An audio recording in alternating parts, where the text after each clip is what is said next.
नमस्कार विद्यार्थी मित्रांनो, इयत्ता 11वी विषय मराठी युवक भारती यामध्ये भाग 3 नाटक साहित्य प्रकार परिचय आपण अभ्यासत होतो।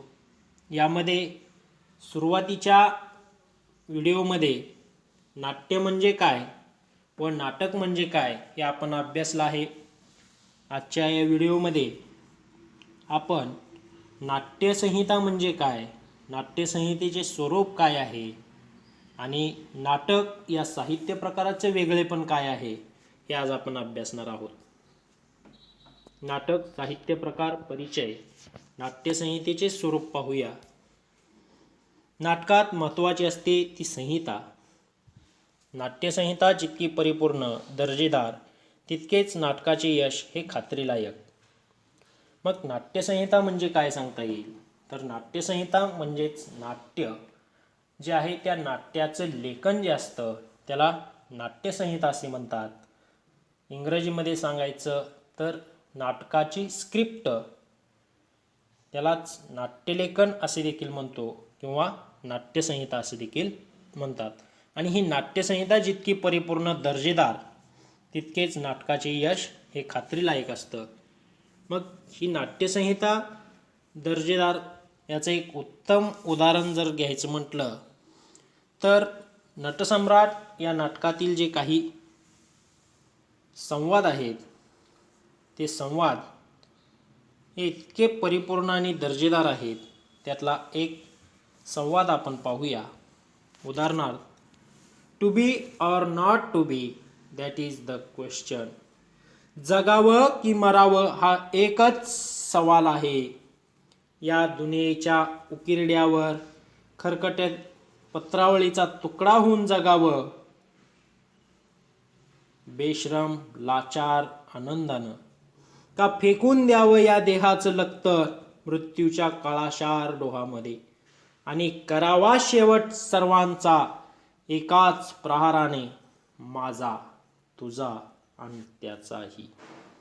मृत्यूच्या महासर्पाने जीवनाला असा डंक मारावा की नंतर येणाऱ्या निद्रेला नसावा जागृतीचा किनारा कधीही।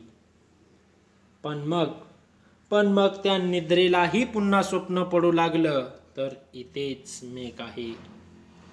नव्या स्वप्नांच्या अनोळखी प्रदेशात प्रवेश करण्याचा धीर होत नाही, म्हणून आम्ही सहन करतो जुनं जागेपण, सहन करतो प्रेताच्या निर्जीवपणाने अभिमानावर होणारे बलात्कार, अस्तित्वाच्या गाभाऱ्यात असणाऱ्या सत्वांची विटंबना आणि अखेर करुणेचा कटोरा घेऊन उभे राहतो खालच्या मानेनं आमच्याच मारेकऱ्यांच्या दाराशी। विधात्या तू इतका कठोर का झालास? एका बाजूला आम्ही ज्यांना जन्म दिला ते आम्हाला विसरतात आणि दुसऱ्या बाजूला ज्याने आम्हाला जन्म दिला तोही आम्हाला विसरला। पण मग विस्कटलेल्या हाडांचे हे सापळे घेऊन हे करुणा करा, आम्ही थेरड्यांनी कोणाच्या पायावर डोकं आदळायचं, कोणाच्या पायावर? कुणी घर देता का घर? एका तुफानाला कुणी घर देता का? एक तुफान भिंती वाचून, छपरा वाचून, माणसाच्या माये वाचून, देवाच्या दये वाचून जंगलात हिंडतय, जिथून कोणी उठवणार नाही अशी एक जागा धुंडतय, कुणी घर देता का? कुणी घर देता का घर? हे एक परिपूर्ण आणि दर्जेदार उदाहरण आपल्या समोर आहे। या उदाहरणातूनच या नाटकाचं यश किती खात्रीलायक होतं हे आपल्या लक्षात येईल। शब्द आणि कथानक जितके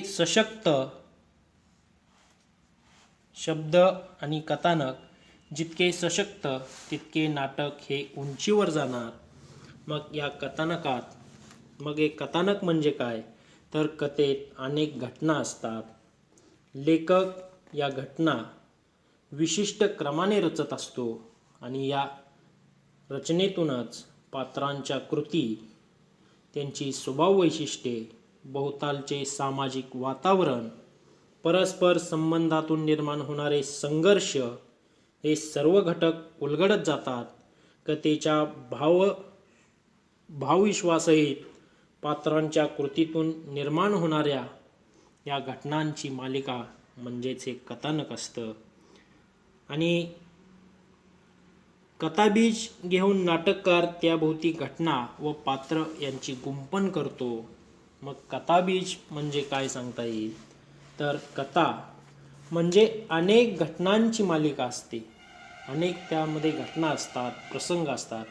ही घटनांची मालिका आपण अत्यंत साध्या सरळ रूपात, संक्षिप्त रूपात 2-3 वाक्यात सांगू शकतो.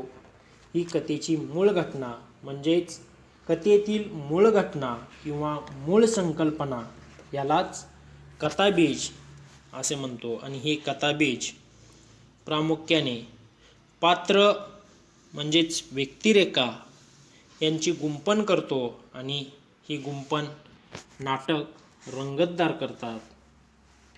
कथानकात नाटककार वैशिष्ट्यपूर्ण रचना करून नाटक रंगतदार करतो. यासाठी कथानक दमदार असावे लागते. समाजातील विविध स्तरातील लोकांना जिव्हाळ्याचे वाटणारे विषय नाटककार मांडत असतो. समाजामध्ये घडणाऱ्या घटना असतील, प्रसंग असतील, या प्रसंगावरच नाटक हे आधारलेलं असतं. आणि हे नाटक लोकांना आपलंच वाटतं, लोकांच्या जिव्हाळ्याचं वाटतं. हे नाटक दुसरं तिसरं कोणी नसून या नाटकात माझाच परिचय होतोय काय असं वाटणारं नाटक हे लोकांना जिव्हाळ्याचं आपलंच वाटतं, असेच विषय नाटककार मांडत असतो. सामाजिक स्थितीचे यथार्थ आणि रसपूर्ण दर्शन घडवणे हे नाटकाचे ध्येय असते.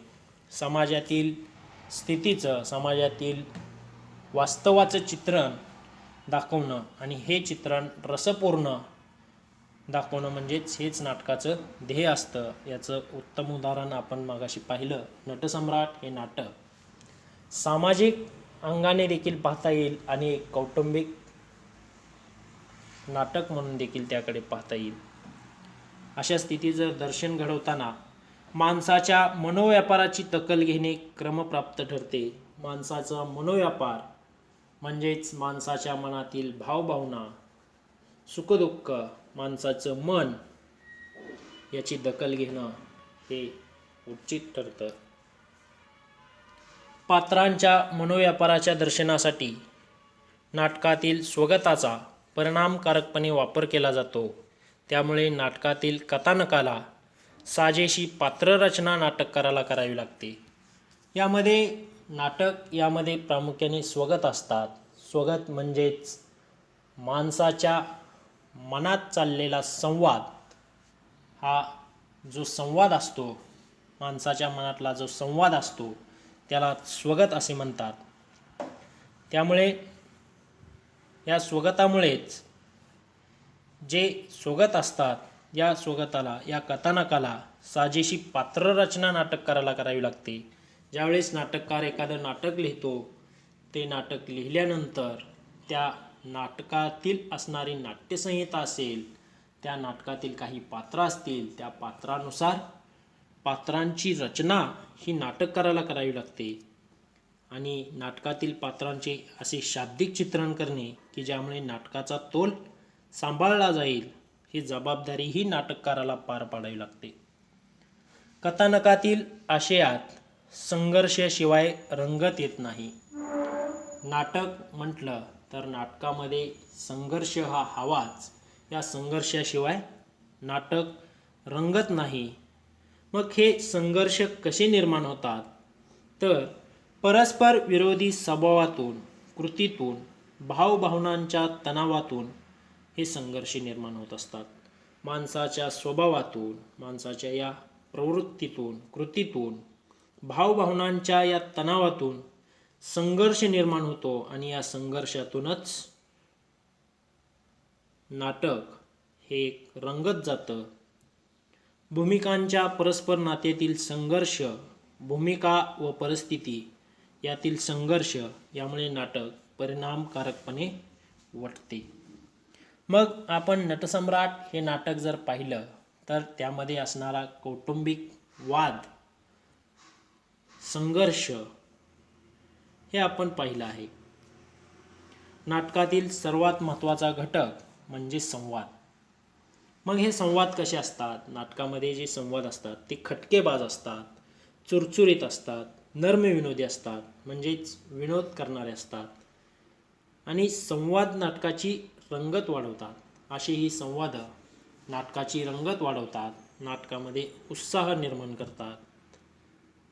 नाट्यविषयाला साजेसे संवाद नाट्यकृतीतील आशय योग्य पद्धतीने प्रेक्षकांपर्यंत पोहोचवतात. ज्या नाट्यकृतीमध्ये म्हणजेच ही नाट्यसंहिता जी आहे ही प्रामुख्याने ही घटना किंवा हे नाटक हे कशावर आधारित आहे, हा जो आशय आहे त्याचा तो योग्य पद्धतीने प्रेक्षकांपर्यंत पोहोचवतात. संवादफेकीमुळे नाटकाचा बाज प्रेक्षकांना कळतो. मग या संवादफेकीमुळे नाटकात असणारे जे संवाद आहेत त्याचा बाज म्हणजे त्याची एक प्रकारची लकब प्रेक्षकांना कळते. संवाद, रंगसूचना व स्वगत या त्रेंनी नाट्यसंहिता तयार होत असते. मग संवाद म्हणजे नाटकातील संवाद आहेत, तर रंगसूचना म्हणजेच रंगभूमीवरील किंवा रंगमंचावरील ज्या काही कृती होणार असतात त्या प्रत्येक कृतीची नोंद ही रंगसूचना ही कंसात त्या ठिकाणी दिलेली असते आणि त्यानुसार नाटकाचे दृश्य हे बदलत असतात. एक प्रकारची ही सूचना त्यांना असते की हे एक दृश्य झाल्यानंतर दुसरं दृश्य हे दुसरीकडलं असेल, एखादा प्रसंग घरातला असेल, एखादा प्रसंग बाजारातला असेल, तर अशा प्रकारचे हे दृश्य हे जोडली जातात ती रंगसूचनेद्वारे. मग स्वगत म्हणजेच मनाशी असलेला संवाद या त्रेंनी नाट्यसंहिता तयार होत असते. कथानकातील प्रसंगाबद्दल, दृश्याबद्दल, बदललेला काळ इत्यादी संबंधीची सूचना नाटककार कंसातील रंगसूचनामधून देतो. त्यामुळे कथानकाचे अस्पष्ट दुवे जोडले जाऊन संदर्भ स्पष्ट होतात. एखाद्या घरातील प्रसंग असेल, तो प्रसंग आणि बाजारातला प्रसंग हे दोन प्रसंग आपल्याला एकत्र जोडायचे असतील तर ते रंगसूचनामध्ये त्यामध्ये ती सूचना नाटककार लिहित असतो आणि हे सूचना जोडत असतो. हे अस्पष्ट दुवे जोडत असतात आणि कथानकाचा हा प्रवाह सहजतेने पुढे जात राहतो. आशयाला साजेशी भाषाशैली संपूर्ण नाट्यकृतीला उठाव देते. त्यातील भाषिक सौंदर्य एकूण नाटकाला उंची देतं. या आशयाला असणारी भाषाशैली, एखादा जर ग्रामीण नाटक असेल तर त्या ग्रामीण नाटकामध्ये शहरी भाषा चालत नाही, तर त्या आशयाचीच भाषा त्या नाट्यकृतीला पाहिजे असते. तर नाटक या साहित्य प्रकाराचं वेगळेपण काय आहे? मानवाने मनोरंजनासाठी, आत्मिक समाधानासाठी ललित कलांचे विश्व निर्माण केले. माणसाच्या मनोरंजनासाठी, आत्मिक म्हणजे मनाच्या समाधानासाठी या ललित कलांचं विश्व, कथा, कादंबरी, नाटक, कविता यांचं विश्व निर्माण केलं. आणि ज्या समाजात नाटक हा साहित्य प्रकार उदयास आला त्या समाजात राहणाऱ्या लोकांच्या भावभावना नाटकातून प्रकट झाल्या. लोकांच्या मनातील असणाऱ्या भावभावना असतील, त्यांची मतं असतील, ही प्रामुख्याने नाटकातून प्रकट झालेली आपल्याला पाहायला मिळतील. त्यामुळे नाटक हा साहित्य प्रकार विषयाच्या दृष्टीने समृद्ध होत गेला. ज्ञान आणि मनोरंजन याचबरोबर प्रेक्षक स्वतःच्या अनुभवांचे नाटकात घडणाऱ्या प्रसंगाशी नाते जोडत असतो. त्यामुळे त्याला ते आपलेसे वाटते. यामध्ये नाटकामध्ये असणारे जे विषय आहेत हे विषय, या विषयामध्ये प्रेक्षक स्वतःला पाहत असतो, स्वतःचे अनुभव त्यात पाहत असतो आणि या अनुभवात घडणाऱ्या प्रसंगाशी तो नाते जोडत असतो. त्यामुळं हे नाटक त्याला आपलंसं वाटतं. कथा, कादंबरी, नाटक या सर्व साहित्य प्रकारात समाजाची समकालीन चित्रे रेखाटण्याचे सामर्थ्य असते. परंतु कथा, कादंबरी, कविता यांपेक्षा नाटक हा साहित्य प्रकारच निराळा आहे. कथा, कादंबरी, नाटक या साहित्य प्रकारात समाजातील वास्तव चित्रण असेल, समाजातील चालीरीती असतील किंवा समाजाचं चित्र रेखाटण्याचं सामर्थ्य असतं. परंतु कथा, कादंबरी यापेक्षाही वेगळं नाटक हा साहित्य प्रकार अभ्यासत असताना नाटक हे समूहानं केलं जातं. म्हणून हा साहित्य प्रकार हा प्रयोगक्षम साहित्य प्रकार म्हणून नाटक हा निराळा आहे. बाकीचे साहित्य प्रकार हे वाचकनिष्ठ असतात. कथा आपण वाचतो, कादंबरी वाचतो, कविता वाचतो. परंतु नाटक हा समूहाचा आविष्कार असतो. हा समूहाने सादर करायचा प्रकार प्रयोगक्षम प्रकार आहे. नाटकामध्ये संगीत, नृत्य, वक्तृत्व, अभिनय, नेपथ्य, काव्य, चित्रकला अशा बहुतेक सर्व कलांचा समावेश होतो. कथा, कादंबरी हा आपण पुस्तकाद्वारे वाचू शकतो, परंतु नाटक हा समूहाचा आविष्कार आहे आणि यामध्ये अनेक कला असतात. त्यामध्ये वक्तृत्व असेल, अभिनय असेल, नेपथ्य असेल, संगीत असेल, नृत्य असेल, काव्य, चित्रकला अशा बहुतेक सर्व कलांचा समावेश यामध्ये होत असतो. कथा आणि कादंबऱ्यामध्ये फक्त लेखक आणि वाचक हे दोन घटक असतात. कथा आणि कादंबरी जर आपण वाचत असू तर फक्त लेखक, या कादंबरीचे लेखक किंवा त्या कथेचे लेखक आणि वाचक म्हणजे आपण स्वतः वाचणारे हे दोनच घटक असतात. पण नाटकामध्ये मात्र लेखकाचे शब्द, नाट्यलेखन ज्याने केलं त्या नाट्यलेखकाचे शब्द नट त्याच्या संवादाच्या माध्यमातून प्रेक्षकांपर्यंत पोहोचवत असतो. तर नाटक विष्णुदास भावे यांनी लिहिलेलं सीतास्वयंवर हे आधुनिक मराठी नाटकातील कालमान दृष्ट्या पहिले नाटक होय. मराठीतील पहिलं नाटक सीतास्वयंवर आणि या सीतास्वयंवर या नाटकाचे लेखक विष्णुदास भावे आहेत. हे 1843 साली लिहिलेलं मराठीतील पहिलं नाटक होय. एक सरळ पौराणिक गोष्ट सांगणारे हे नाटक 1843 सालचं. त्याचप्रमाणे 1855 साली महात्मा फुले यांनी लिहिलेली तृतीय रत्न ही लिखित स्वरूपातील पहिली नाट्यसंहिता होय. तृतीय रत्न या नाट्यसंहितेमध्ये महात्मा फुले लिहितात, विद्येविना मती गेली, मतीविना नीती गेली, नीतीविना गती गेली, गतीविना वित्त गेले आणि वित्तविना शूद्र खचले. एवढे अनर्थ एका अविद्येने केले. अशा स्वरूपाची ही नाट्यसंहिता तृतीय रत्न यामध्ये महात्मा फुले लिहितात. त्यापूर्वी ललित, गोंधळ, कीर्तन, पोवाडे, दशावतार, तमाशे अशा अनेक कला महाराष्ट्रात नांदत होत्या. ललित म्हणजेच कीर्तनाच्या शेवटीला सांगितली जाणारी जी लहान गोष्ट असे त्या गोष्टीलाच ललित असं म्हटलं जायचं किंवा ललित असं म्हणतात. तीच आज भारुड या रूपाने परिचित आहे. गोंधळ, जागरण गोंधळ माहीत आहेत, देवीचे गोंधळ माहीत आहेत आपल्याला, कीर्तन, पोवाडे, पोवाडे हा महाराष्ट्रातील एक काव्य प्रकार आहे.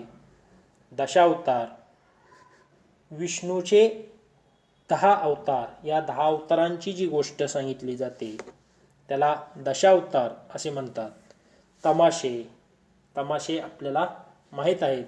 अशा अनेक कला महाराष्ट्रात नांदत होत्या ज्या नाटक या साहित्य प्रकाराच्या उदयास पूरक ठरल्या आहेत.